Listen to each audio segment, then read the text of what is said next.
Buenas tardes para todos ustedes. Les damos una cordial bienvenida a los asistentes al Centro Espírita Rutas de Luz, también a los que se encuentran en el chat. Muy agradecidos que nos acompañen este día. A continuación, para el inicio de la tarea, vamos a darle la palabra a Aide Chica para que nos haga la oración de inicio. Entonces, Aide nos colabora, por favor, con la oración de inicio. Bueno, muy buenas tardes para todos mis hermanos. Ante todo, agradecerles por la asistencia a las personas que están presencialmente en el Centro Espírita Rutas de Luz y pues los que estamos conectados de manera, pues estamos virtualmente. Sabemos que también estamos asistidos por todos nuestros hermanos desencarnados. Entonces cerramos los ojos y damos gracias a nuestro Padre Creador porque nos ha permitido reunirnos el día de hoy. Es una oportunidad más que nos dan para poder afianzar nuestros conocimientos.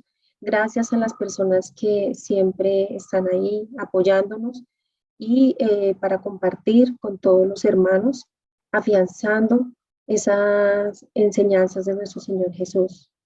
Aprovechamos para pedir hoy por todos nuestros hermanos que están ausentes, que se encuentran en el mundo espiritual, porque sabemos que ellos siempre están asistiéndonos.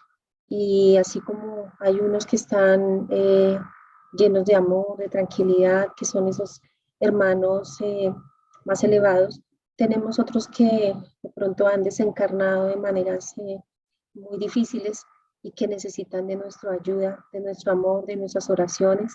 Entonces elevamos una gran dosis de amor, de oración para ellos. También para las personas que estamos aquí en nuestro planeta Tierra, en físico, que estamos cumpliendo nuestras tareas porque así lo ha dispuesto nuestro Señor Jesús. Sabemos que debemos mejorar y que gracias a la doctrina tenemos esas herramientas que nos van a ayudar y que día a día, si de pronto tenemos momentos de flaqueza, que sabemos que Dios está ahí apoyándonos y pedimos por todas las personas que de pronto tienen algún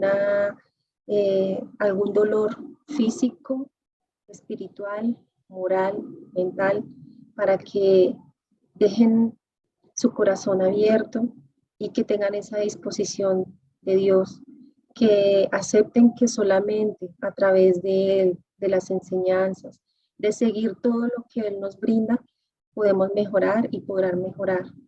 Por lo pronto, nos disponemos para que lo que nos va a compartir hoy el hermano sea de nuestro provecho y para que cada uno de nosotros disfrute abiertamente las enseñanzas. Entonces damos inicio y muchas gracias por su asistencia y que así sea. Que así sea. Muchas gracias, Aide, amable.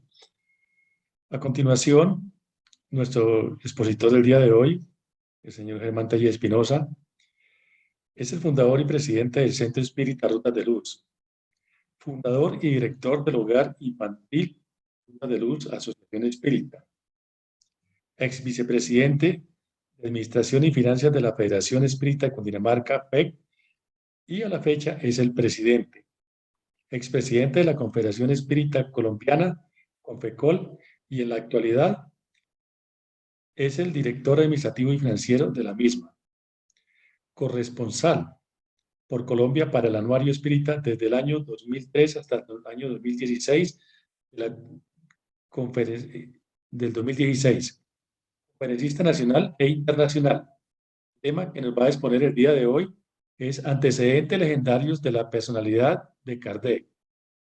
Recordamos, por favor, antes de que tome la palabra Germán, que silenciemos todos nuestros aparatos electrónicos, por favor, para estar atentos, y cualquier comentario o preguntas, por favor, por el chat. Muchísimas gracias. Tiene la palabra, Germán.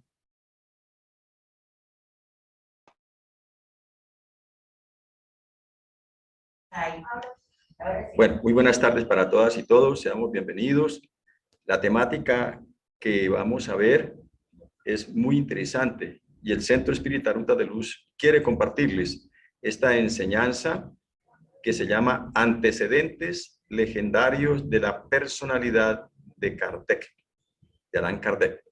Entonces, estos antecedentes legendarios de la personalidad de Allan Kardec no es otra cosa diferente que las reencarnaciones que al correr el tiempo, el ser espiritual que hoy tiene la personalidad de Allan Kardec, desde muchos años ha venido haciendo presencia en el planeta de la Tierra. Eso es lo que quiere decir. Vamos a ver, son unas de tantas reencarnaciones del maestro Allan Kardec en la Tierra. Bien, en este libro extraordinario, algunas reencarnaciones de Allan Kardec, escrito por Natalio Cecarine, escritor argentino, periodista e investigador. Aquí hay una cantidad de conocimientos al alcance de los estudiosos de la doctrina espírita. Kardec como sacerdote druida. Aquí vamos a detenernos unos instantes. Los druidas eran seres muy espiritualizados. Ellos amaban la naturaleza. A su vez, tenían preferencia, quedé muy sorprendido, por el árbol del roble. Increíble. Amaban la naturaleza, pero sentían una gran admiración por el árbol del roble, tal vez porque ese árbol es bastante fuerte, dura muchos años. E igualmente creían en la reencarnación, en la inmortalidad del alma. No vamos a profundizar sobre el druidismo porque va a haber una conferencia fundamentada únicamente en este asunto. Para podernos ubicar más o menos en qué fecha fue esa reencarnación de Kardec, traemos acá a Julio César, que fue un político y militar romano, y él estuvo gobernando las Galias. Y ahora vamos a ver de qué época. Y aquí vemos estos dolmes tan extraordinarios de las Galias, donde habitó el maestro Kardec como druida. Y dice acá, considerando que Julio César imperó en la Galia del 58 al 44 a.C., es en ese periodo de tiempo que tenemos que localizar la encarnación del codificador, una de las reencarnaciones del codificador. Una de las personalidades está en que él fue un sacerdote druida, pero es el mismo espíritu al que hoy estaba o está representando como Allan Kardec. Esta información fue provista a través de la mediunidad de Carolina Baudin, quien revela su existencia y que fuera en la época que aquel notable guerrero impera sobre el mundo, inclusive de la Galia. Pero queda uno tan emocionado, tan motivado, al ver cómo el maestro Allan Kardec, en la revista espírita del año de 1858, nos trae esta bella enseñanza. El espiritismo entre los druidas. El espiritismo entre los druidas. Es algo sorprendente. Y esto es para confirmar que ellos eran espiritualistas y a su vez creían en la reencarnación. Y dice acá en el libro de la revista espírita, dice, entre los druidas, perdón un momentico acá, que esto, dice acá, entre los druidas el infierno propiamente dicho no existe.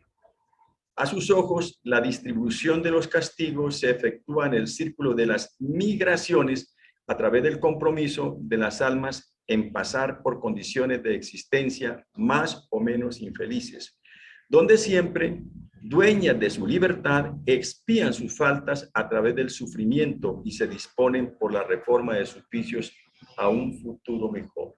¿Qué enseña la doctrina espírita? Por favor, ¿qué enseña la doctrina espírita? Sobre la ley de la reencarnación. Vamos, venimos, pero a través de esa reencarnación nosotros vamos de una manera sencilla, decimos, pagando las deudas del ayer, resarciendo los compromisos del ayer. Entonces, esto es muy importante que nos quede claro sobre nuestro querido Allan Kardec, que tuvo esa personalidad en la época siendo monje druida. Bien. Ahora vamos a ver a Quirilius Cornelius. Quirilius Cornelius, un joven talentoso, muy inteligente. El abuelo quería que él fuera un hombre de ciencia, más el padre era un guerrero e hizo que él se integrara al ejército romano siendo muy joven.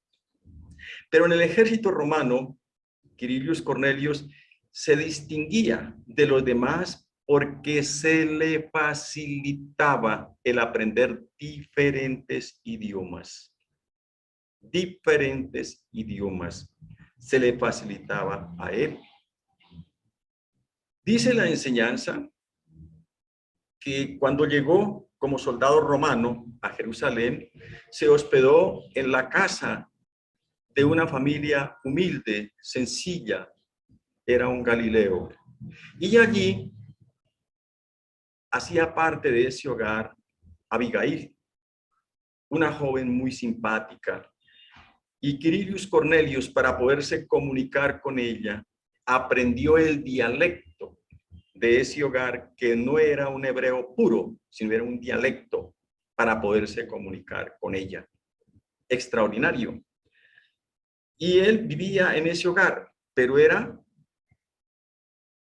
un soldado romano. Era un soldado romano. El día menos pensado, es llamado por su jefe y le dice que debe de cumplir una misión muy secreta, y le dice que en Jerusalén hay un profeta que camina de un lado para el otro, hablando, enseñando y curando enfermos, y que dicen que él se postula como el futuro rey de Israel. Frente a esa situación, nosotros no podemos olvidar que el Maestro Jesús ya estaba entre ojos de Anás, y ellos tenían mucha influencia, mucha injerencia sobre las autoridades romanas. Le encomienda esta misión a Quirilius Cornelius, pero en la casa donde vivía este Galileo, donde estaba Abigail, había un hermano de Abigail que también hacía parte, digamos, de la guardia de los fariseos. Y él dijo, ¿cómo hago para ir tras de Jesús como espía? Él tenía que cambiar su uniforme de soldado romano y cambiar toda su vestimenta, y tomó la decisión entonces de pedirle el favor de que lo llevara. Se fueron a buscar al maestro y lo encontraron en una colina con una pequeña pendiente, y habían seres de todos los órdenes, gente humilde, sencilla, los sufridores. Unos estaban sentados sobre el pasto, otros estaban de bruces, y en el semicírculo, en el centro de ese semicírculo, estaba Jesús, el Maestro, recostado sobre el tronco de un árbol. Quirinius Cornelius, disfrazado como espía, empezó, como se dice, a acercarse a él, agazapado, agazapado, agazapado, hasta que llegó muy cerca. Cuando Quirinius Cornelio fijó su mirada en el rostro de Jesús, en la mirada de Jesús, dice que sintió algo que lo conmovió y lo sensibilizó. Y empezó a escuchar de qué hablaba el maestro. Y el maestro hablaba también de la inmortalidad del alma. Hablaba de los que sufrían y decía, bienaventurados los que sufren, porque ellos serán consolados. Es decir, estaba hablando de la buena nueva, del evangelio de la buena nueva. Y Quirinius Cornelius escuchaba atento a Jesús, muy conmovido, muy conmovido. Las palabras de Jesús empezaron a sensibilizarle, empezaron a hacerle sentir la necesidad de ser un hombre correcto, un hombre de bien. Dice la enseñanza que el maestro Jesús terminó la disertación y que cuando él terminó, entonces una madre que llevaba a su hijito con las piernas paralizadas, Jesús lo tocó y el niño quedó sanado. Y todos se arrimaron a Jesús para que por favor les ayudara. Jesús a todos les ayudó. La gente fue bajando de la colina y Jesús también. Cuando llegó al lado de Quirinius Cornelius, se quedó mirándolo y él estaba disfrazado porque era un espía que estaba investigando qué era lo que hacía Jesús. Se quedó mirando y le dijo, centurión, desista de tu misión. Mis palabras han conmovido tu corazón. Tú serás justo conmigo. Y quienes le dicen a tu jefe que es urgente vigilarme, ellos tienen intereses diferentes a lo que tú crees. Quirinius Cornelius se sintió de inmediato conmovido al ver que el maestro, estando él camuflado, lo descubre como centurión. Algo muy conmovedor. ¿Qué sucede con esto? El maestro Jesús continúa y dice la enseñanza que a los pocos meses el maestro Jesús entró a Jerusalén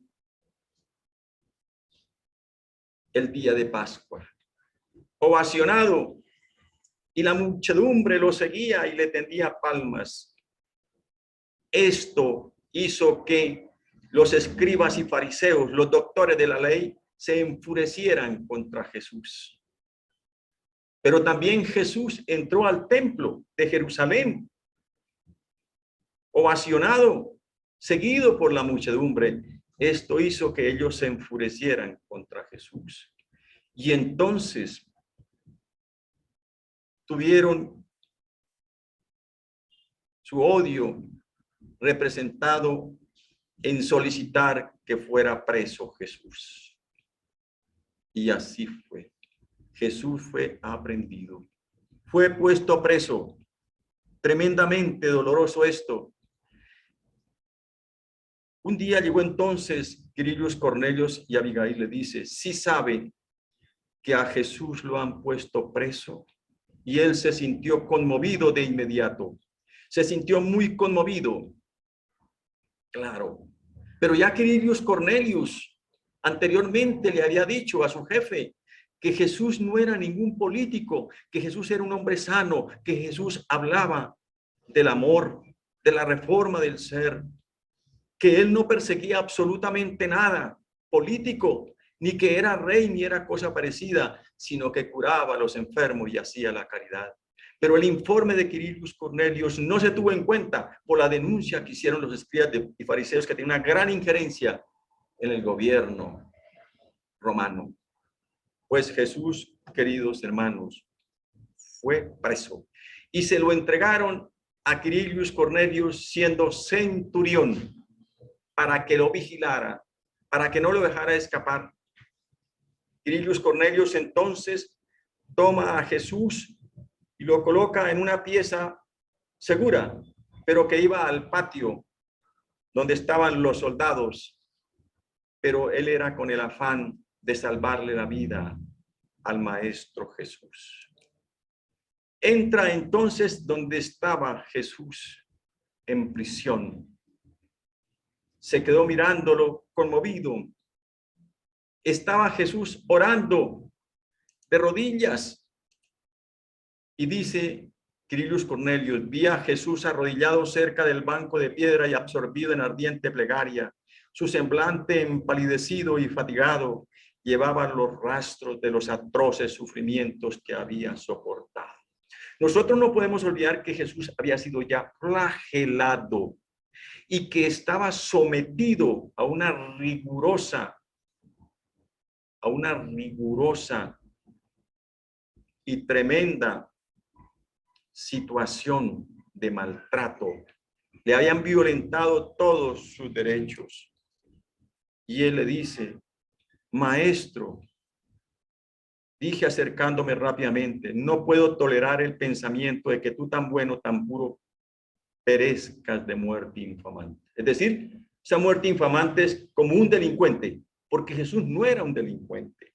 Y viene el diálogo entonces entre nuestro querido Quirinius Cornelius y el Maestro Jesús. Y le dice: déjame salvarte, toma mi armadura y mi capa. Esta pequeña puerta de la que tengo la llave tiene salida a un largo corredor que conduce a una callejuela apartada. Anda a casa, allí viven gentes abnegadas que te harán salir de la ciudad. Es decir, le estaba diciendo: toma mi uniforme, Señor, y yo me quedo acá y muero por ti, y muero por ti. Y le dijo a Jesús: ¿qué vale la vida de un soldado oscuro? Es decir, un soldado que no tiene ninguna significación. Mientras que tú eres la salvación de los sufridos y de los desgraciados. Qué diálogo tan lindo, ¿no es cierto? Donde Quirinius Cornelius ya reconocía la personalidad también de Jesús, de mansedumbre, de dulzura. Pero mire lo que le dice nuestro amado Jesús. Pero no creas, centurión, que desdeñe el sacrificio de tu vida. Tú morirás por mí. Veo las llamas que envuelven tu hoguera, mas no tan pronto. Le estaba diciendo a Quirinius Cornelius. Y le dice: tú me verás morir. No llores, hijo mío, porque mi Padre me llama y vuelvo con alegría a mi celestial patria. Algo muy difícil. La hora había llegado y con el corazón oprimido tuve que cumplir mi deber que jamás hasta entonces me fue tan duro. Aquí es algo muy conmovedor, porque es decir, a Quirinius Cornelius le entregan a Jesús para que lo lleve hasta el Gólgota y dé la orden de crucificarlo. Y le dijo Jesús: Quirinius Cornelius, centurión, por compasión a mí, no vayas a no cumplir con tu deber. Debes de cumplir con tu deber como centurión. Algo doloroso. Y entonces Quirinius Cornelius guía a Jesús hasta el Gólgota. Y a mí lo que me conmueve, dice que él iba tras las huellas de Jesús como centurión y los soldados también, haciendo orden. Pero dice que lo sorprendente es ver cómo detrás de él, de Jesús, iba María, la madre de Jesús, viendo a su hijo en el sufrimiento, en el dolor, siendo sacrificado injustamente, tambaleante, dice, pero que la sostenía un apóstol, y ese apóstol era el apóstol Juan. era el apóstol Juan. Y allí, ¿qué sucede, queridos y queridas hermanas? Que entonces da la orden de crucificar a Jesús. Y crucifican a Jesús. Y él, Quirinius Cornelius, como la máxima autoridad en ese momento, dice que gira hacia un lado, pero sin pensarlo, cuando paran el árbol de la cruz, allí está Jesús. Y se quedó mirándolo. Y es como si Jesús le hubiera dicho: hijo, así es como se muere, aprende a morir. Dice la enseñanza que Quirinius Cornelius, por ese estado emocional, duró varias semanas enfermo en su lecho de enfermo, tremendamente enfermo, por el shock que sufrió al ver la inocencia de un ser que haya sido realizado. Esta enseñanza se encuentra en el libro de Herculanum, dictado por el espíritu del conde J.W. Rochester, medium. Recibe la medium Vera Kryjanowski, medium mecánica, esa información. El medium mecánico es aquel, y dice la enseñanza ahí, que era muy difícil alcanzarla, de una velocidad increíble escribiendo. Muchos libros esta medium recibió a través del espíritu del conde J.W. Rochester. Pero, haciendo algunas pesquisas, encontramos en Hechos de los Apóstoles 10:2-36, que sí existió en esa época Quirinius Cornelius. Y dice acá, ellos dijeron: Cornelio el centurión, varón justo y temeroso de Dios y que tiene buen testimonio en toda la nación de los judíos, ha recibido instrucciones de un santo ángel de hacerte venir a su casa para oír tus palabras. Es decir, estaba Quirinius Cornelius en oración y un ángel se le revela y le dice que debe mandar a un grupo de personas para que venga Pedro, el apóstol Pedro, que yo no sabía que el nombre de Pedro es Simón, pero el apodo es Pedro, para que viniera a hablarle la buena nueva. Es algo muy lindo. Entonces, vemos de que sí existió Quirinius Cornelius. Y esta es una de las personalidades del hoy Allan Kardec. Miren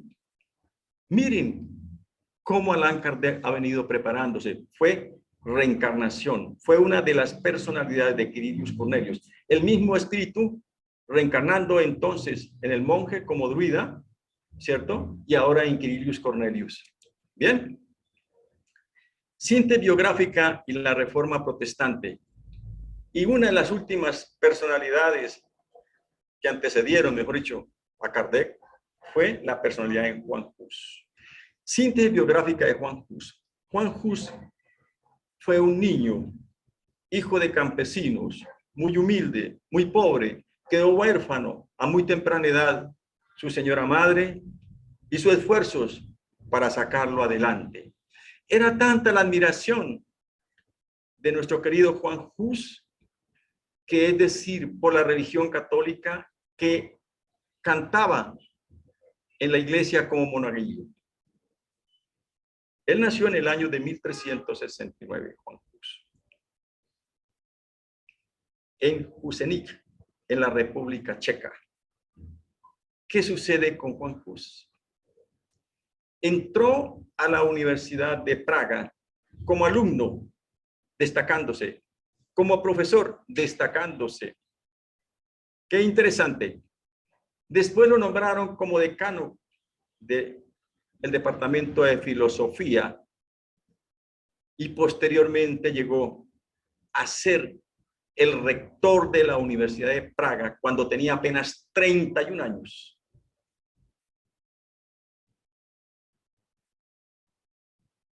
Y recibió la orden sacerdotal en el año de 1400. Es decir, este hombre era un hombre extraordinario, Juan Hus. Y ahora vamos a ver lo que el Maestro Jesús le dijo. Veo que tú morirás por mí, ¿envuelto en qué? En llamas. Y ahora vamos a ver cómo falleció nuestro querido Juan Hus. Una vez establecidos los dogmas por la iglesia, poco a poco ella se fue distanciando del pueblo, dejando de atender sus necesidades espirituales de bienestar y asistencia. Esto es algo conmovedor también. Y más adelante vamos a hablar de ello. Se fue alejando del pueblo, olvidando lo que hizo Jesús. Lo que nos comentan con Quirinius Cornelius, que en una colina, en una falda, recostado en un tronco, le hablaba a los que sufren, a los que gimen, a los que lloran. Y aquí se fueron olvidando de las enseñanzas de Jesús. Poco a poco dejó de ser el faro espiritual de un pueblo para sumergirse en las profundas y negras aguas de la disputa del poder temporal. Era una disputa terrible. Me toca a mí ser papa, me toca a mí ser cardenal. Era terrible. Aquí es bueno recordar entonces la enseñanza que está en el libro de la Buena Nueva, dictado por Humberto de Campos a través de la mediunidad de Chico Cándido Javier, en la exposición que nos ha venido haciendo nuestra querida Aide Chica en la negación de Pedro, donde Jesús les dice que no es mayor aquel que se crea mayor entre todos, sino aquel que está al servicio de los demás y que él no quiere disputas ni cosas parecidas, disensiones, pero aquí ya las sabían. Ante eso aparecieron líderes dentro de la propia iglesia que comenzaron a luchar contra la política establecida por el clero, fomentando en los adeptos de la fe cristiana un espíritu de renovación espiritual. Fue el primer paso para un importante movimiento de reestructuración de la iglesia que culminó en la Reforma Protestante. Se rebeló, como se dice, el pueblo. Se rebeló los mismos sacerdotes contra las directrices de la iglesia. ¿Por qué? Ya lo veremos. Entre los hombres que trabajaron para restituir el verdadero sentido del evangelio se destacaron líderes como Juan Hus, reformador religioso de la Bohemia, cuyas enseñanzas fueron precursoras influenciadas por las obras de John Wycliffe de la Reforma Protestante. Este caballero, Juan Hus, en la iglesia de Belén, donde fue construida por unos laicos, él cambió todo el sistema de prédica en el idioma del latín y empezó a hablarle a sus feligreses en el checo, que era el idioma del común y corriente. Amaba a su comunidad, a él lo amaban por su sencillez, por su humildad. Fue ordenado como sacerdote en 1400. Criticó ásperamente el comportamiento de los obispos, cardenales y papas y pedía una reforma en la iglesia. Atacó con vehemencia el pago de las indulgencias. Y denominaba al papado de una institución de Satanás. Y vamos a ver por qué. Decía que el Papa, con su corrupción y sus muchos pecados y errores que enseñaba a las personas, era la encarnación del anticristo. Por favor, la reencarnación del anticristo. Estoy mostrando, señalando, la reencarnación del anticristo. ¿Y cuál fue ese Papa que fue la reencarnación del anticristo? Aquí lo tenemos. Juan 23, pero no el reciente, no. Juan 23, el antipapa. Tuve que hacer unas pesquisas muy profundas para aclarar esta situación. Y gracias a Dios pudimos adquirirlas. Juan 23, el antipapa, brilló como un astuto administrador financiero del territorio papal, así como hábil estadista y comandante. Era guerrero, era a la vez totalmente mundano, falto de escrúpulo e inmoral. Un buen soldado, pero pésimo hombre de iglesia. No estoy hablando más de nadie. Esta información la saqué nada más ni nada menos que de una enciclopedia católica. Entonces, el enfrentamiento más profundo que había o que hubo fue Juan Hus con Juan 23, el antipapa. Tremendo, tremendo. Y él, Juan Hus, escribió algunos libros y vamos a relacionar dos nomás.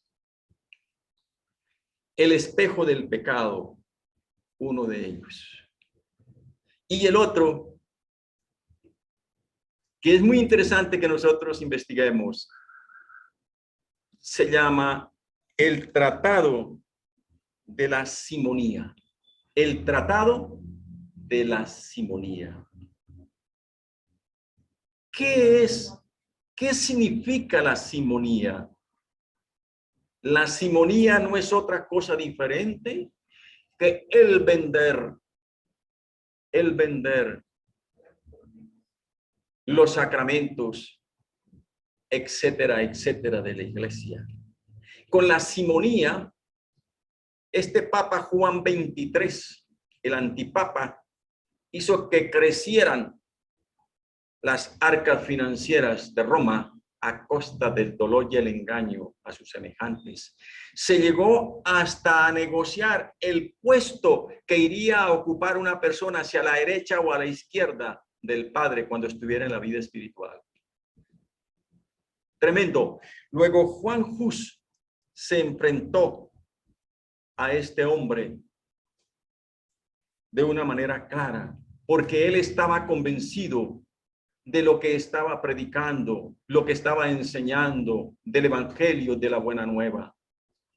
Lamentablemente, hoy aún se ven cosas donde en otros movimientos religiosos también están aplicando la simonía, porque dicen que Dios lo bendice más al uno que al otro, siempre y cuando dé más diezmos, billete de 100,000, 50,000, etcétera. Y el que no dona, entonces no sé si Dios lo irá a bendecir y si lo reconocerá como hijo.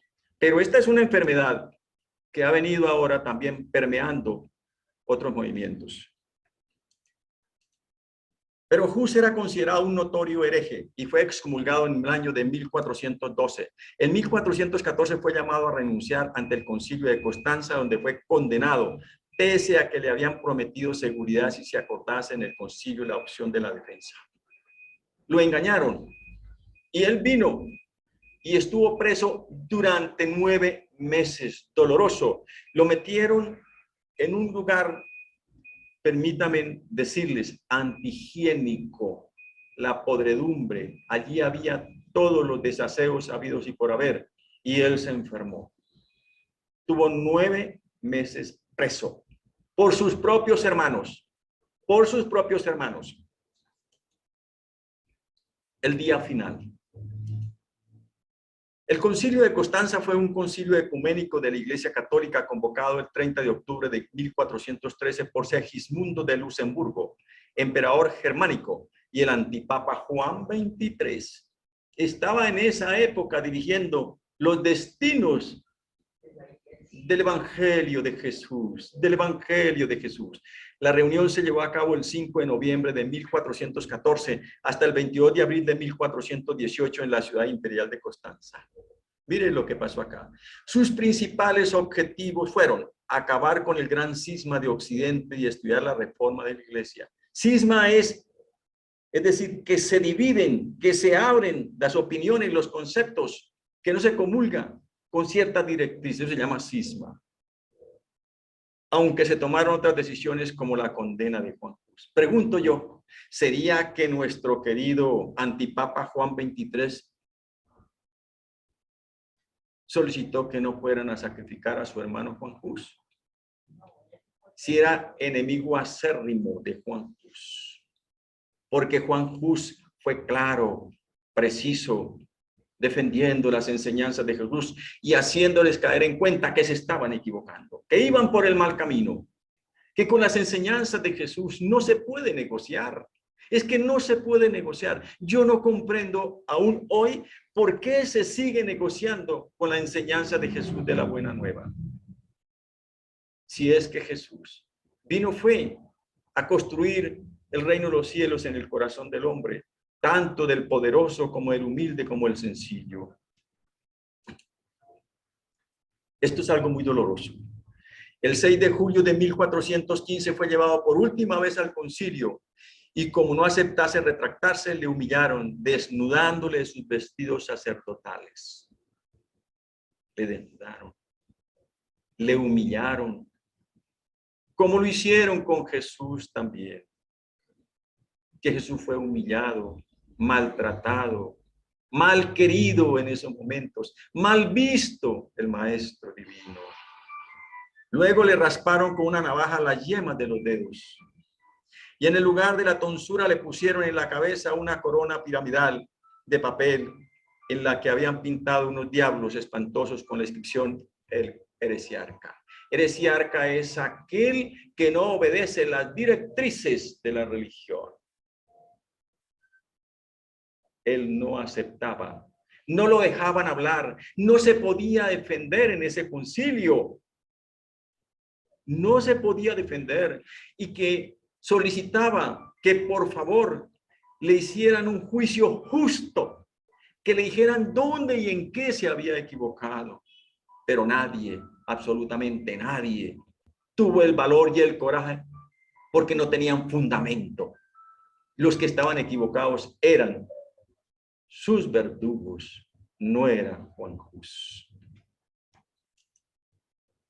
Molestos, los prelados le dijeron en latín: entregamos tu alma al diablo. Sin embargo, Jesús entregó su alma a Dios, agregando: yo llevo con alegría esta corona de aprobio por amor del que por mí la llevó de espinas. Claro, ¿cómo no iba a recordar nuestro querido Juan Hus? En su inconsciente estaba esa historia, viendo cómo el Maestro Jesús se le había colocado en su cabecita una corona de espinas. Una corona de espinas. Él recordaba todo esto. Y aquí entonces, antes de llegar a este lugar, para su suplicio, es algo sorprendente. En el camino, para llegar al sacrificio, a la hoguera, dio una mirada hacia un lado y vio el palacio arzobispal. Y al pasar por el palacio arzobispal, estaban quemando los libros que él había escrito, entre ellos el Tratado de la Simonía y las cartas que él en la prisión le escribía a sus feligreses, dándoles la voz de aliento, fortaleciéndolos. Quemaron sus libros, como quemaron los libros también de Allan Kardec. ¿No es cierto? Conmovedor. ¿Saben cuántos hombres, cuántos guardias, cuántos soldados seguían a Juan Hus, que ya iba encadenado? 800 soldados iban detrás de Juan Hus para ser llevado a la hoguera. 800 soldados. Sus libros, sus cartas, sus escritos, todos fueron quemados también. Al encenderse la hoguera, Hus exclamó: Jesús, Hijo del Dios viviente, ten misericordia de mí. Oró también y suplicó por sus verdugos. Legado de Juan Hus, para que no lo olvidemos rápidamente. Ama la verdad, vive la verdad, predica la verdad, defiende la verdad. Porque el que no habla la verdad traiciona la verdad. Prefiero herirlos con la verdad que matarlos con la mentira. Por eso, nosotros los estudiantes de la doctrina espírita y aquellos que llevan una vida recta, no podemos mentir. Eso que decimos en muchas circunstancias, voy a decir una mentirita chiquitica, pero es santa. ¿Quién dijo que la mentira es santa? Es que es una mentira chiquitica. No. La verdad es una sola y no se puede contaminar de la mentira. Luego, los espíritas, los estudiantes de la doctrina espírita tenemos que ser sinceros, no engañarnos ni engañar a nadie, porque nosotros nos decimos mentiras también y nos justificamos para decir las mentiras. Grave, por favor. Esto es muy importante. La Iglesia Católica, tras del Concilio Vaticano en 1962 hasta 1965, se mostró dispuesta a rehabilitar la figura de Hus y reconocieron que la condena a muerte del reformador checo había sido claramente un error. En 1999, Juan Pablo II declaró que la muerte de Juan Hus había sido cruel e injusta y que abrió y dio paso a numerosos conflictos entre el pueblo. Eso lo dice esta enseñanza. Y aquí vemos a Juan Pablo II, donde incluyó a Juan Hus entre los reformadores de la iglesia. Eso se llama humildad, eso se llama fraternidad, eso se llama reconocer que nos hemos equivocado. Este fue un hombre extraordinario también. Y vemos acá lo siguiente. El 15 de junio de 2015, el Papa Francisco I celebró una liturgia con motivo del 600 aniversario de la muerte de Juan Hus, con representantes de la iglesia husita y la iglesia evangélica de los hermanos checos. Además, el Papa afirmó que la muerte de Hus no fue positiva para la Iglesia Católica y que se debería de pedir perdón por ella. Y aquí vemos a este hombre extraordinario, a quien personalmente por él siento aprecio y respeto, nuestro querido Francisco. Besa a Vinicius Rivas, ¿cierto? Ahí lo vemos, ahí lo besa. Y también aquí viendo a este niño extraordinario, ¿no es cierto? Acariciándolo. Está cumpliendo con el legado de Jesús, ¿cierto? Amar. Amar sin condiciones, sin distinciones. ¿Bien?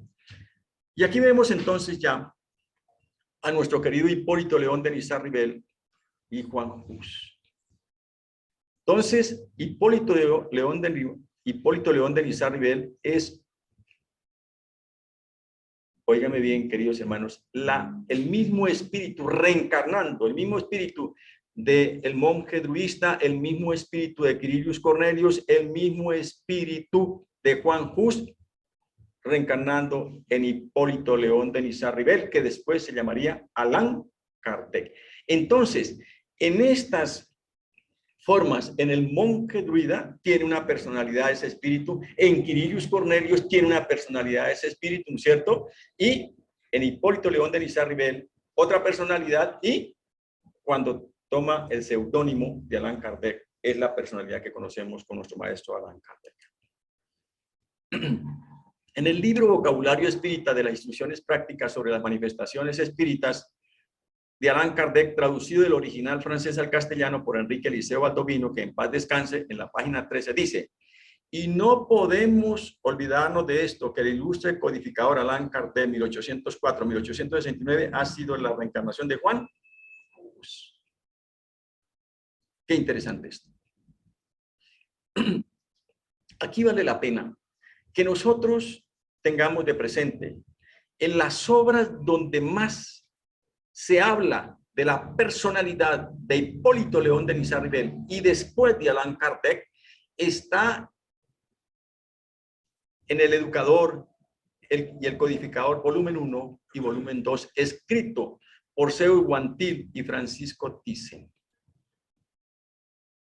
Ahí está muy clara la personalidad de nuestro querido Hipólito León de Nizar-Ribel, nuestro amado Allan Kardec.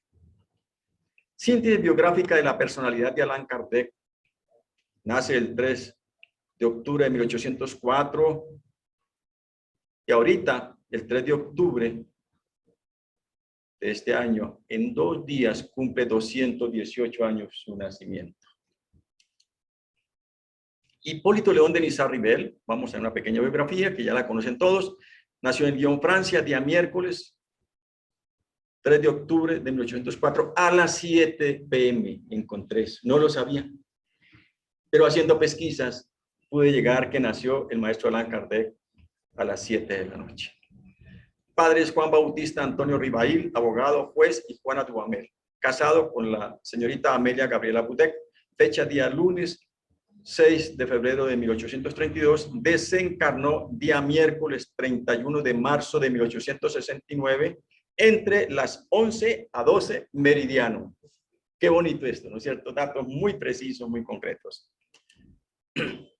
Estudios. Se convirtió en discípulo eminente del célebre pedagogo Pestalozzi en Yverdún. Era bachiller en letras y ciencias y realizó estudios de medicina sin llegar a doctorarse en este arte, ciencia. Hablaba inglés, italiano, holandés, alemán y francés. Quirilius Cornelius, que hablaba varios idiomas también. Y nuestro querido Juan Hus también. Nosotros somos el patrimonio del ayer. El patrimonio hoy nuestro es el patrimonio del ayer, a través de las diferentes reencarnaciones. Además, tradujo para el idioma alemán varias obras de educación y moral, entre las que figuran unas de Penelón que lo habían atraído. Hipólito León de Niza-Ribel como educador. Vamos a hacer un recuento rápido. En 1826 fundó y dirigió el Instituto Técnico Pedagógico, Sistema Pestalozzi en París. Nosotros no podemos olvidar que nuestro querido maestro Allan Kardec fue educado en Yverdún, en Suiza, en el Instituto de Pestalozzi, y que allí fue un alumno brillante, que en muchas circunstancias reemplazó a Pestalozzi cuando él iba a otros lugares a fundar instituciones. Tuvo esa capacidad nuestro querido Hipólito León de Niza-Ribel de reemplazar a Pestalozzi, el maestro Pestalozzi. Referenciamos algunos libros de los 22 que publicó beneficiando a estudiantes y maestros. En 1824, curso práctico y teórico de aritmética, según el método de Pestalozzi. Este fue el primer libro que empezó a preparar a los 18 años y lo publicó a los 20. Su inteligencia brillante. En 1828, plan propuesto para la mejoría de la educación pública. Aquí hay algo muy bonito. En esta educación pública, mire lo que el maestro Alán, en lo que Hipólito León de Niza-Ribel dice, condena los castigos corporales al afirmar que no es con golpes que se puede llevar al niño a que ame el trabajo y la virtud. Pero desafortunadamente, por ahí hemos pasado muchos de nosotros, unos como padres y otros como hijos. Y antiguamente decían, es que la letra entra con sangre.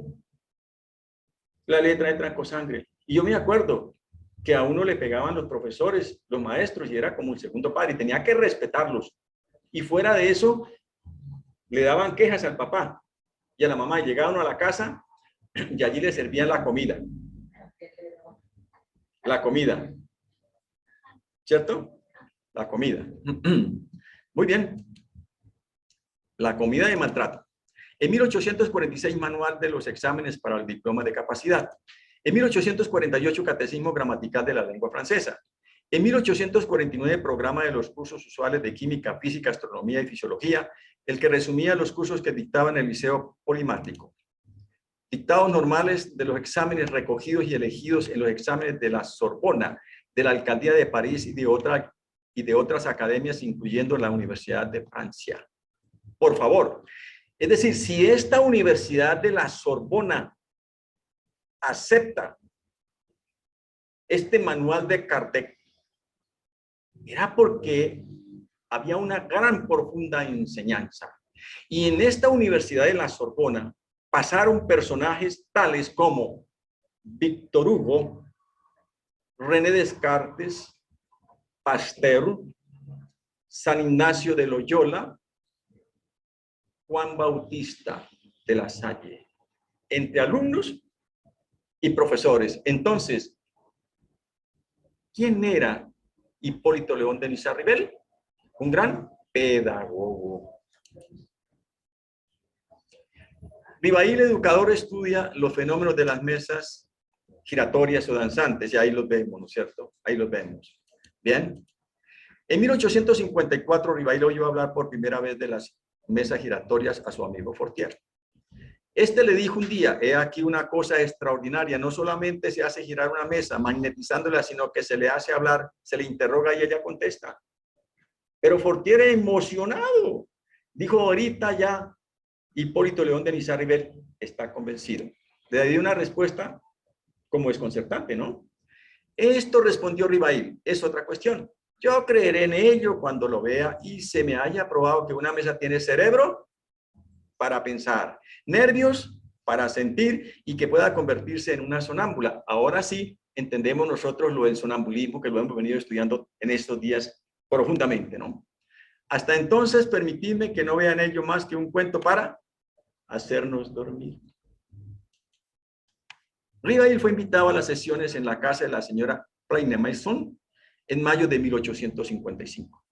Y dice, allí presencié por primera vez el fenómeno de las mesas giratorias que saltaban y corrían en tales condiciones, atestigua él mismo que la duda no era posible. Pero no olvidemos que estas mesas giratorias y danzantes era una diversión en esa época, hasta que llegó el maestro Hipólito León de Niza-Ribel y hizo un estudio, observó, analizó que para mover esa mesa tenía que haber algo diferente a lo que ellos estaban pensando. Y ese algo diferente era la presencia del mundo espiritual. Y dice, me conduje por consiguiente con los espíritus como lo habría hecho con los hombres. Para mí, ellos han sido desde el menor hasta el mayor, medios para informarme y no reveladores predestinados. Clasificó a los espíritus como clasificó a los hombres, su inteligencia, su saber, su entendimiento, su comprensión. Fueron estas las disposiciones con que aprendí y proseguí siempre en mis estudios espíritas. Observar, comparar y juzgar. Esa es la regla que constantemente seguí. Bien. Quienes se quieran instruir en Hipólito León de Niza-Ribel, hoy Allan Kardec, ya hemos citado estos dos volúmenes de Seo Guantil, pero también está el libro Historia del Espiritismo por Sir Arthur Conan Doyle. Fantástico, profunda la enseñanza que hay allí en este libro. Y los que quieran aún más profundizar, por favor, vayan al libro Obras Póstumas, en la segunda parte, Mi misión en el espiritismo. Y ahí nos vamos entonces a enriquecer, a entender sobre la personalidad de nuestro querido Allan Kardec. Pero no podemos olvidar que en una reunión mediúnica el espíritu protector Céfiro le dijo a nuestro querido Hipólito León de Niza-Ribel que en una vida pasada, cuando ellos eran druidas, Hipólito Kardec se llamaba Allan Kardec en esa época como monje, Allan Kardec. Entonces, Céfiro le dice a Hipólito León de Niza-Ribel que en esa época se llamaba Allan Kardec. Y Allan Kardec entonces ya había recibido los 500 cuadernos que sus amigos Patier, Tiendamán y otros le habían dado para que codificara la doctrina. Y ese trabajo lo hizo él, codificando las preguntas y respuestas y haciendo otras investigaciones, las 501 preguntas del libro de los espíritus, y entonces toma el nombre seudónimo de Allan Kardec, que tiene relación con el monje druida llamado Allan Kardec. Entonces, ahí están las personalidades de ese mismo espíritu en las diferentes reencarnaciones. Ese mismo espíritu reencarnando como monje druida, ese mismo espíritu reencarnando como Quirillus Cornelius, ese mismo espíritu reencarnando como Juan Hus, ese mismo espíritu reencarnando en la personalidad de Hipólito León de Niza-Ribel, hoy llamado Allan Kardec, el codificador de la doctrina de los espíritus. Para todas y todos, muchísimas gracias por su atención, pero especialmente quiero agradecer a Dios por esta bendita oportunidad que me ha brindado de poder estudiar, investigar sobre la doctrina espírita, sobre la ley de la reencarnación, teniendo en cuenta las personalidades de nuestro amado y venerado maestro Allan Kardec. Que esto nos motive a todos los estudiantes de la doctrina espírita a hacer pesquisas, estudios, para poder tener claridad en lo que vamos aprendiendo, comprendiendo, y que esto es nuestro patrimonio que llevaremos por toda la eternidad. Para todas y todos, un abrazo muy fuerte. Agradezco de paso a quienes están en la plataforma, también a quienes están aquí en la sala presencial. Muchísimas gracias y un fuerte abrazo. Dios nos bendiga a todos.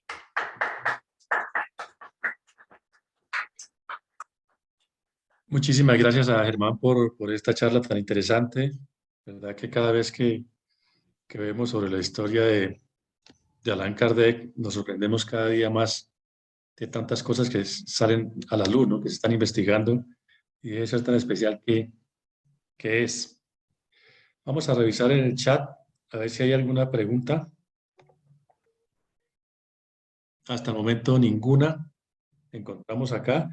Quisiera preguntar si de pronto en el salón hay alguna pregunta para el expositor.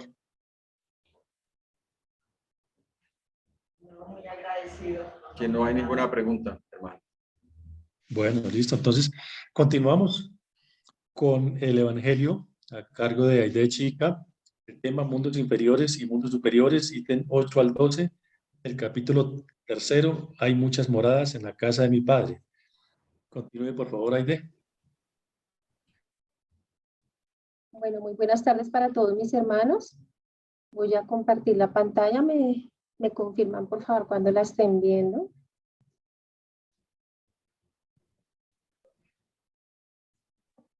Sí, está ahí, está bien. Bueno, entonces vamos a continuar. Vamos a seguir con del libro del Evangelio según el Espiritismo del maestro Allan Kardec. El capítulo 3. Hay muchas moradas en la casa de mi padre. Entonces aquí vamos a ver primero las instrucciones de los espíritus, mundos inferiores y mundos superiores. ¿Me informan si me están escuchando bien, por favor? Sí, señora. Bueno, vamos con el ítem 8. La clasificación de mundos inferiores y mundos superiores es más bien relativa que absoluta, porque un mundo es inferior o superior con relación a los que están encima o debajo de él en la escala progresiva.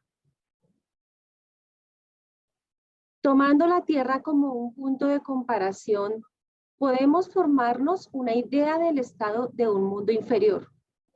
Suponiendo al hombre en el grado de las razas salvajes o de las naciones bárbaras que aún se encuentran en su superficie y que son restos de su estado primitivo. En los mundos más atrasados, los seres que los habitan son de algún modo rudimentarios. Tienen la forma humana, pero sin ninguna hermosura. Los instintos no están templados por ningún sentimiento de delicadeza ni de benevolencia, ni por las nociones de lo justo y de lo injusto. La única ley es allí la fuerza brutal. Entonces aquí pues nos están haciendo dice que se le denomina mundo inferior o mundo superior según la óptica que se le vea. Aquí hacen referencia al mundo inferior como algo que no es agradable, digamos, visualmente y en el comportamiento. Pues aquí hacen unas comparaciones que dice que el hombre aquí pues aún es como en una etapa muy salvaje, que es bárbaro, que pues ahí son muy atrasados y que tienen ya la forma humana, pero que no son, digamos, agradables visualmente, no tienen hermosura y que pues no son delicados y aquí reina como la fuerza, pero la fuerza brutal, ¿no? O sea, que son, no, como que no se miden. Dice, sin industria y sin invenciones, los habitantes emplean su vida en conquistar su alimentación. Sin embargo, Dios no abandona a ninguna de sus criaturas. En el fondo de las tinieblas de la inteligencia yace latente la vaga intuición de un ser supremo, más o menos desarrollada. Este instinto basta para hacer que unos sean superiores a otros, preparando su aparición a una vida más completa, porque estos no son seres degradados, sino niños que crecen. Entonces aquí pues todavía no existía como de pronto el pensamiento al desarrollo ni mirar cómo facilitar de pronto la vida de ellos. Y estaban como muy enfocados en suplir su necesidad básica, que era el comer, y no más, no pensaban más allá. Pero aquí esta parte que resaltamos dice, Dios no abandona ninguna de sus criaturas, porque si aquí en este mundo inferior todos los seres estaban como de pronto perdidos, no tenían esa inteligencia, de todas maneras Dios los toca a todos y los que tienen de cierta manera esa intuición de que existe un ser supremo y que como que no van igual que todo el mundo perdidos, aquí dice que Él se está acordando de ellos y es la diferencia que hay entre los seres, ¿sí? Los que de alguna manera con esa intuición saben que hay un ser supremo que los va a guiar y que les va a brindar esas herramientas para un desarrollo mejor. Y acá habla de que pues estas personas que ya tienen esa intuición empiezan como a prepararse para un camino mejor, no seguir por la misma de los que no ven más allá y los compara con unos niños que pues que están creciendo. Los seres que están muy atrasados pues de todas maneras en algún momento van a tener esa oportunidad de crecer. Entre estos grados inferiores y los más elevados, siempre comparan acá el mundo inferior y el superior. Hay innumerables escalones y entre los espíritus puros, desmaterializados y resplandecientes de gloria con dificultad, se reconocen aquellos que animaron esos seres primitivos. De la misma manera que en el hombre adulto es difícil reconocer el embrión. Pues aquí yo lo entiendo que los espíritus que ya han logrado esa elevación y que ya son muy puros, de todas maneras tuvieron que empezar desde un grado muy inferior. Y pues es como comparan cuando el hombre es adulto, que ya es consciente de sus actos, pero que en algún momento fue un embrión, que no tenía esa conciencia, después fue un bebé y empezó a crecer, a desarrollarse hasta que se hace adulto maduro y sabe lo que hace. Así mismo pasa con los espíritus. En algún momento fueron muy inferiores, pero pues en la medida en que tienen esa oportunidad de avanzar, de tener esa mejora, pues llegan a ser muy superiores. Por eso habla que hay innumerables escalones, porque para llegar a ser muy elevado, pues tuvieron que trabajar bastante. Vamos ahora al numeral 9. En los mundos llegados ya al grado superior, las condiciones de la vida moral y material son muy diferentes. Lo mismo que en la tierra. La forma del cuerpo es siempre como en todas partes.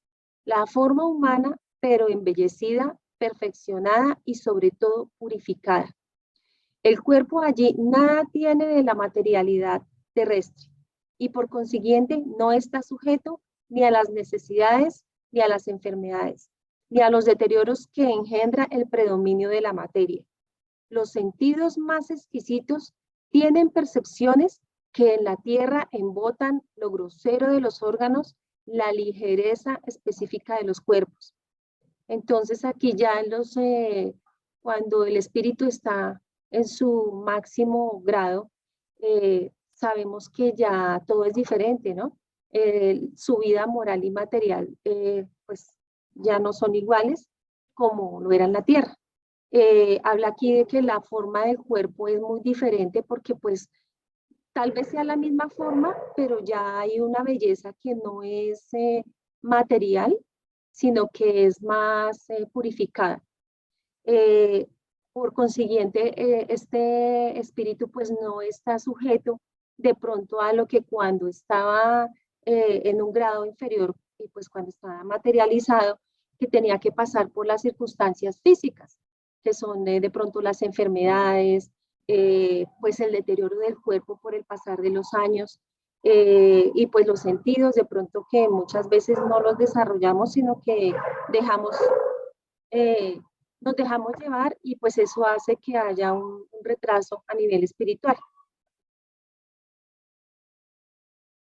Hace la locomoción rápida y fácil. Entonces aquí habla que de pronto cuando el espíritu es inferior, cuando es muy materializado, pues su desplazamiento o su comportamiento es como si tuviera una carga muy grande, y habla acá de que en vez de arrastrarse penosamente, que es lo que suele pasar cuando un espíritu tiene pues muchas dificultades.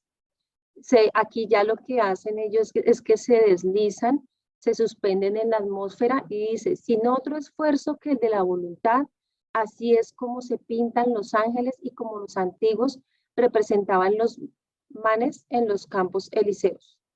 Los hombres conservan a su gusto las facciones de sus existencias pasadas y aparecen a sus amigos tales como les conocieron, pero iluminados por una luz divina y transformados por las impresiones interiores que son siempre elevadas.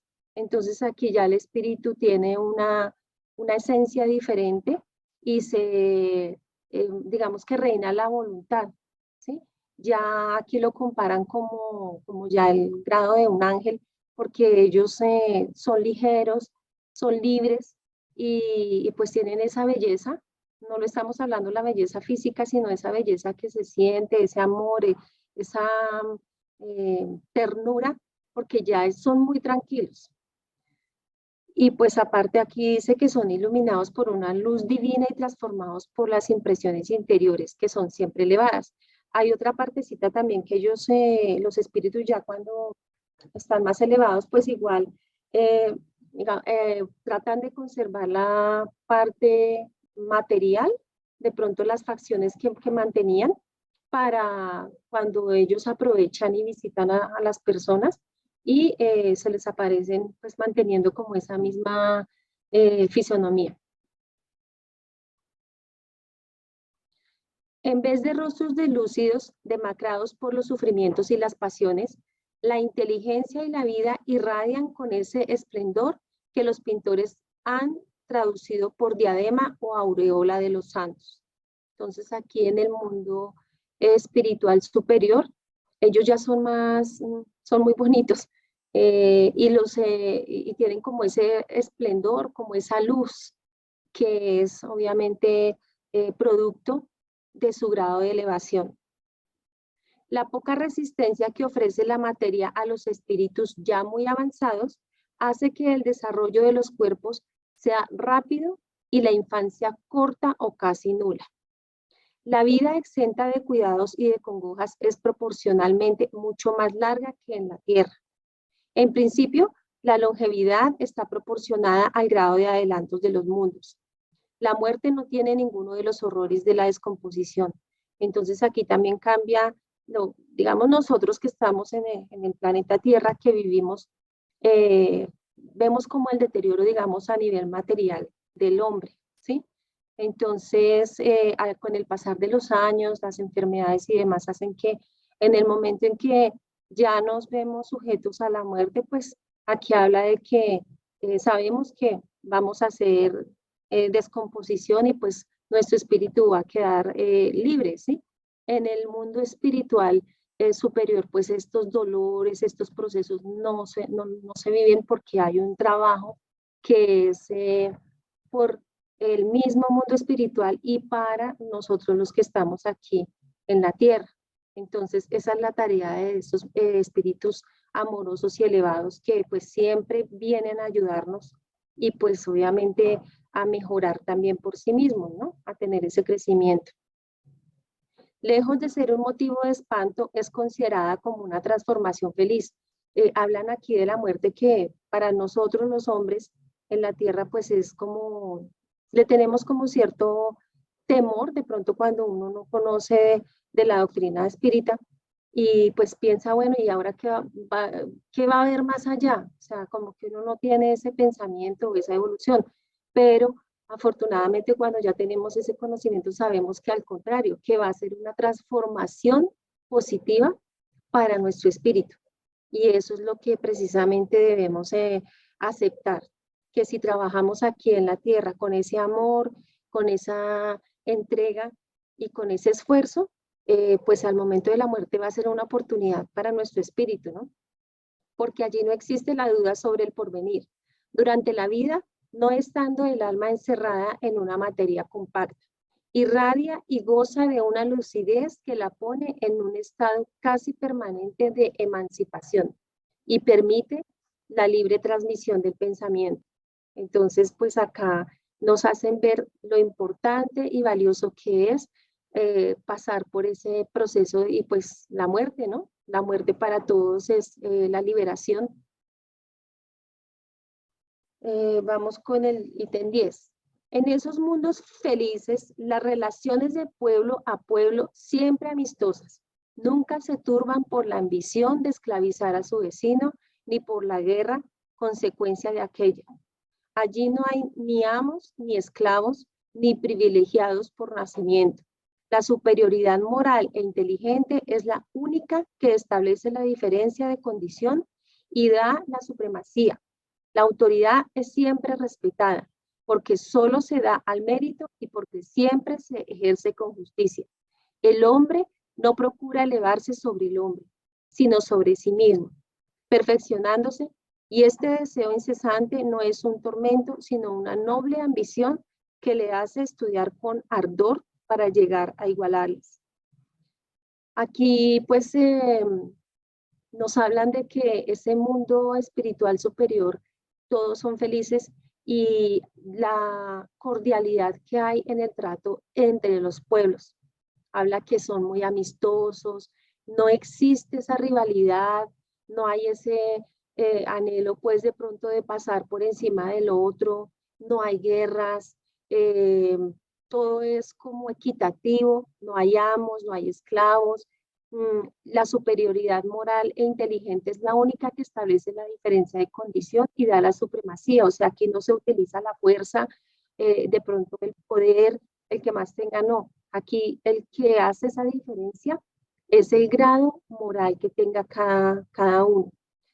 Se respeta la autoridad, o sea, prácticamente este es como el mundo ideal que quisiéramos aquí en la tierra, que pues no nos falta mucho. Habla que la autoridad es siempre respetada, se da mérito y siempre se ejerce con justicia. No, el hombre no se eleva sobre el hombre, o sea, nadie busca pisotear a nadie. Y todos lo que hacen es mejorar en sí mismos, porque obviamente ese es el trabajo individual para que entre todos, obviamente, tengan estos mundos tan llenos de amor. Y habla de que no hay, que la única ambición es de pronto llegar a ese grado elevado, pero que todos estén en armonía. Muy parecido a lo que vivimos acá en la tierra, la verdad. Todos los sentimientos tiernos y elevados de la naturaleza humana se encuentran allí aumentados y purificados. Los enconos, los celos mezquinos y las bajas codicias de la envidia son desconocidas. Un lazo de amor y fraternidad reúne a todos los hombres y los más fuertes ayudan a los más débiles. Poseen más o menos según lo que han adquirido por su inteligencia, pero nadie sufre por falta de lo necesario porque nadie está allí por expiación. En una palabra, el mal no existe. Qué bonito, de verdad que es el paraíso. Yo creo que el mundo espiritual, el mundo superior de nuestros hermanos que están ya tan elevados, debe ser muy bonito y pues ojalá y algún día logremos también estar allá, porque habla que todo es muy bonito, hay lazos de amor, de fraternidad. Yo me lo imagino como que todos están ahí reunidos en armonía, con sus caras de felicidad resplandecientes y donde todo es amor.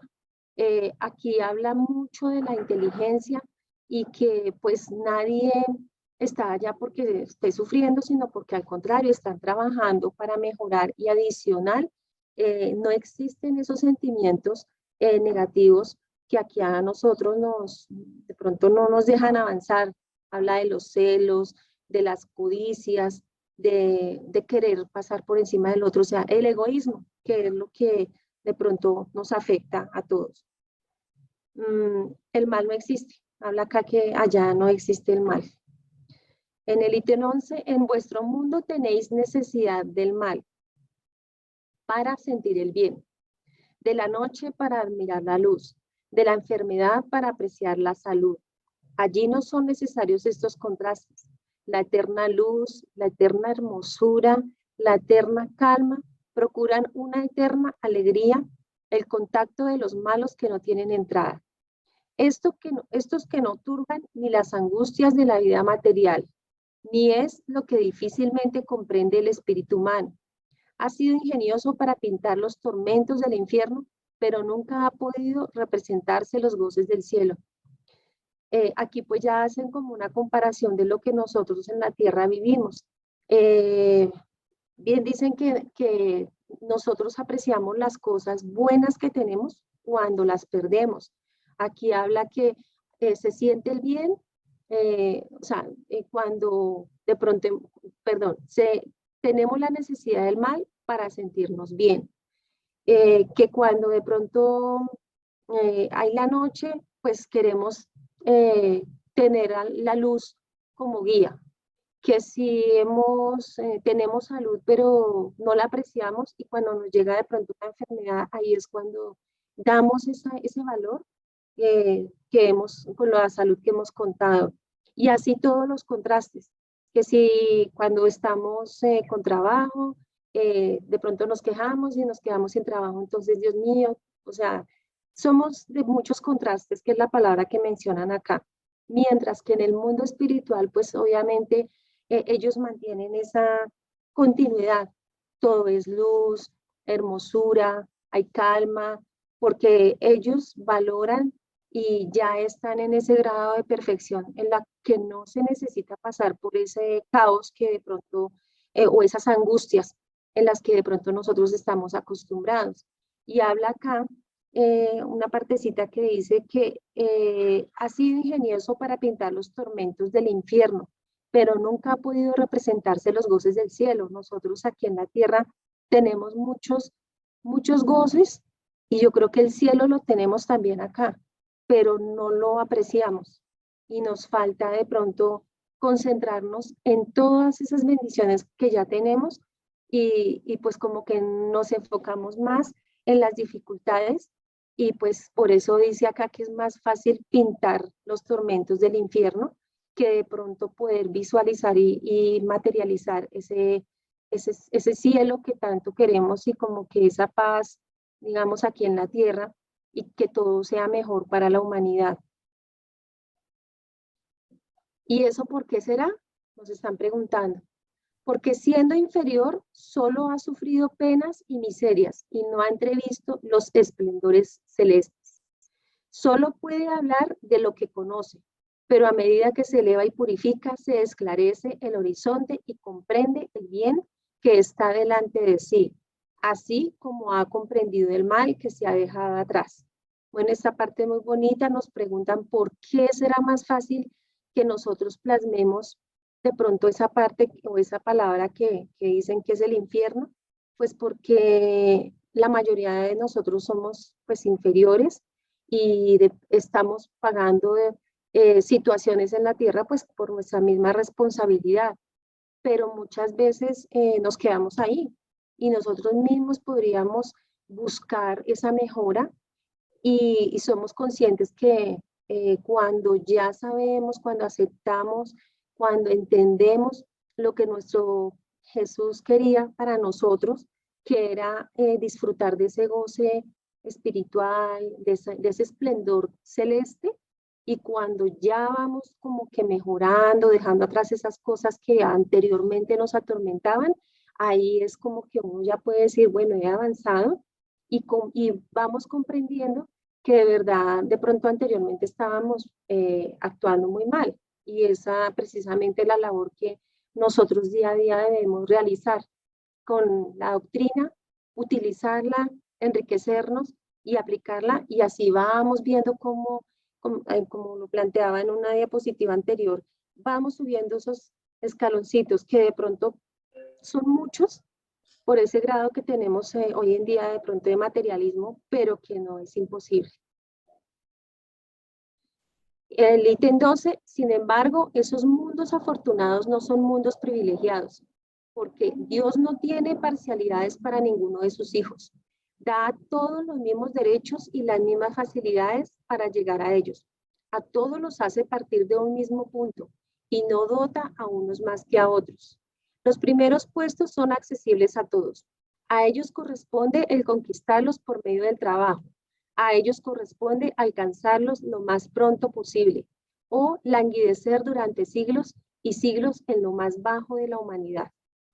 Este es un resumen de la enseñanza de todos los espíritus superiores. Entonces, esta parte es muy importante. Dios a todos somos hijos de Él y Él nos ama por igual. Y Él nos da a cada uno esa oportunidad de aceptarlo, de creer en Él y de hacerle caso, de obedecerlo, de seguir las enseñanzas. Y pues a través de Jesús, de tomar ese camino del bien. Acá habla que todos, absolutamente todos, tenemos la misma oportunidad. No el uno tiene más oportunidad que el otro, pero la responsabilidad de aceptar y de tomar esa oportunidad es de cada uno de nosotros. Entonces, somos responsables del bien sea de tener un camino más largo para llegar algún día al gozo espiritual o de seguir trabajando por siglos y siglos y de pronto muchas veces retroceder, no seguir avanzando, sino devolvernos esos escalones. Entonces esto es muy bonito porque definitivamente ratifica que pues cada uno de nosotros con esa responsabilidad y el amor que Dios nos da, nos podemos ayudar. ¿Eso era todo? Gracias. Muchísimas gracias, Aide, por la enseñanza del Evangelio del día de hoy. Verdad que muy interesante saber lo que nos espera si seguimos trabajando y seguimos. Sí, señor. ¿Me escuchan? ¿Sí me escuchan? No me escucho. Muchísimas gracias, Aide, por esa enseñanza del Evangelio el día de hoy. Muy interesante. Sabemos que tenemos un futuro mejor siempre y cuando nos esforcemos cada día y nos eduquemos. A continuación vamos a ver la invitación para la charla de hoy en 8 días. El tema es ¿por qué los niños y jóvenes se suicidan? La expositora Ingrid Gómez. Quedan cordialmente invitados y por favor Germán nos colabora con la invitación.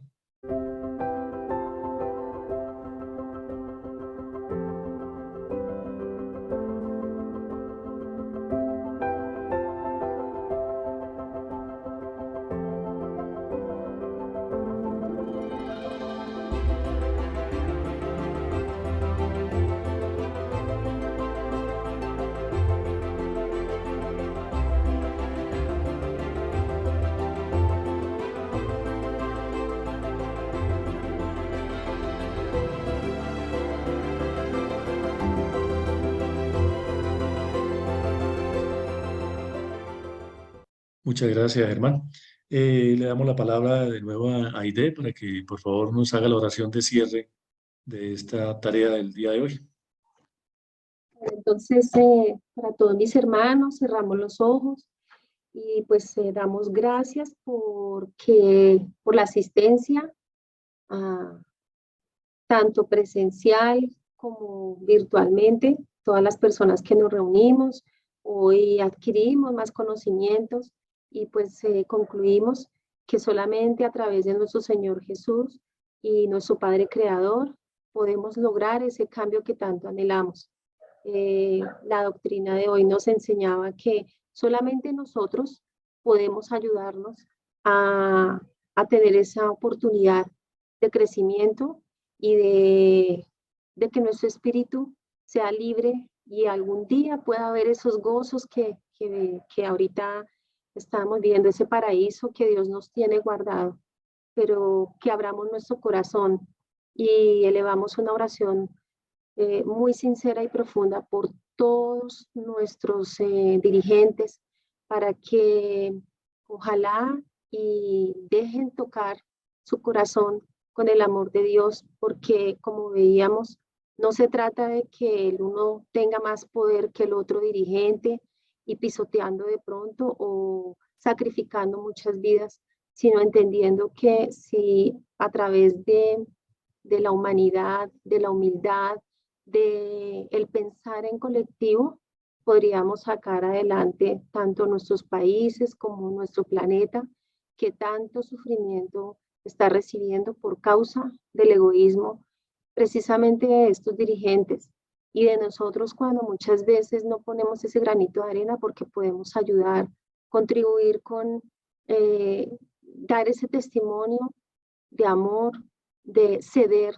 No solamente es que yo sea mejor que mi hermano, sino que demos un pasito atrás para ayudar y para coger de la mano a nuestro hermano. También hoy oramos por todas las personas que están sufriendo la situación, por los huracanes, por los temblores, por las guerras, hambruna y muchos suicidios. Hoy leía un especial y pues a nivel mundial se han incrementado los suicidios y pues tal vez es la falta de esperanza, de fe y que ojalá y pues tengamos esa fuerza de oración por todos nuestros hermanos que están sufriendo tristezas, aflicciones, preocupaciones y que ojalá no tomen esa decisión que sabemos que lo que hace es retrasar y pues generar mucho dolor. Entonces elevamos una oración inmensa por todos nuestros hermanos que han fallecido, pero pues por causa del suicidio. Y pues para todas las personas que estamos presentes y todas nuestras familias, una oración de amor, deseando salud, abundancia y pues que Dios nos bendiga a todos y que muchas gracias por asistir y que así sea. Que así sea. Muchísimas gracias, Aide, y muchísimas gracias a todos los participantes, tanto en la sala como en el chat. Esperamos vernos la próxima semana y que Dios nos bendiga. Gracias, bendición para todos. Gracias.